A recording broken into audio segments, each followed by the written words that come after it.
Barana fomba officialy ny fanaovana soniny saka amin'ny feny collectif du mouvement GNZ mouvement 2025 izay vondronan'ny polytechnique Bodivorona, ny GNZ Madagascar, ny GNZ Akatso, ny tolo-bahoaka officialy, ny Tanjanaka Free Madagascar, ny ACT Mada, izay tsara marihana fa io dia plateforme efa niforona tamin'ny 30 septambra 2024.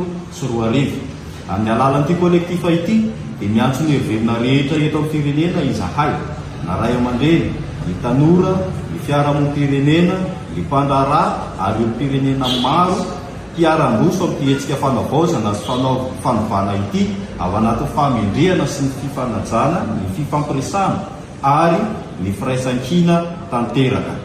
Vonona ny tanora hanolotanana sy handray andraikitra feno amin'ny raha-pirenena ary manara-maso akaiky sy sary-piaro amin'ny fanavaozana sy fanovana izay matomatesana tena kianjana nandritra ny tolona 2024. Tsy hitazana sika vary fotsiny anefa fa handray anjara feno amin'ny fanavaozana. Takina hiatrany anefa misy ny tondrozotra mazava hitondrana izao fanavaozana izao mba ho mangarara tanteraka amin'ny vahoaka ny fanovana hisy. Mampatsiahy kosa izahay sy ny vahoaka malagasy fa mbola mihiriary sy miariary any hatrany ireo mpanome sy mpanatanteraka baiko ireo zandary hamono ny malagasy mpiray tanindrazana amintsika ary manasantsika tsirairay avy mahatsapa tokony andraikitra hiara-dalana aminay amin'izao tolona mitohy izao. Sotra toko tena efa navita fianarana ary misy koa ny efa mpampianatra nanohana ny tolony mpianatra hatramin'izay. Noho izany raha hoe fanolorana olona viroso amin'izany angano izay.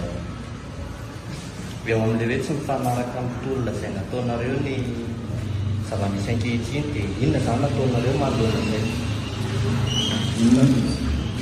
Mikasika amin'ilay hoe tsy mifanaraka amin'ny tolona, raha ny zava-misy aloha izany dia mbola somary mampisalasala. Ketrika angamba dia fanambaran'ny mpanina ireny hoe intérim nefa ny zavatra nangatarina dia tena hoe aleo tsy tetezamita na filoham-pirenena rehefa ny teny hoe andeha any amin'ny fanamboarana lalam-panorenana vaovao tsika, nefa izany dia dika fa miditra tetezamita.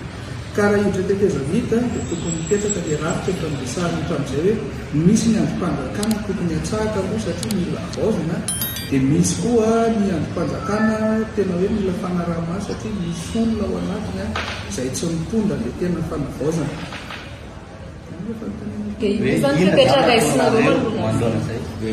Ny fepetra ho raisina moa izany dia efa hitanareo amin'izao hoe misy ny fanambarana izahay dia hiezaky ny andesy lahatra tondra dia andatabatra boribory hifampizarana ny hevitra sy ny paikady afaka hoentina amin'ny fametrahana ny rembirafitra voatanisana isan-karazan'ireo.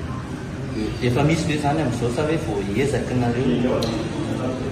Amin'izao fotoana izao aloha dia mbola hiezaka aloha ilay izy satria amin'ilay hoe ilay resaka voalohany teo hoe andraikitra momba ny fikanam-bositsisa reny izay dia efa miezaka hoe satsy andraiandraikitra ny fikarakarana raha possible satria ilay izy tsy mangarara amin'izao fotoana izao dia nakatanana hoe mangarara ilay fikarakarana, mangarara ilay olona iorganize anazy izay efa efika mariary manao azy fa afaka miditra koa ny tanora izay olona tamin'ny 25 septembre sy 4 androany dia efa vonona zany izay hoe amin'iny ino no tena loatrinay satria fiakonandoa no avoaka ny rehetrarehetra izay conclusion ilaina momba an'ireo hoe androm-panjakana sy lalam-panorenana sy izay rehetrarehetra ilaintsika momba ny fanavaozana.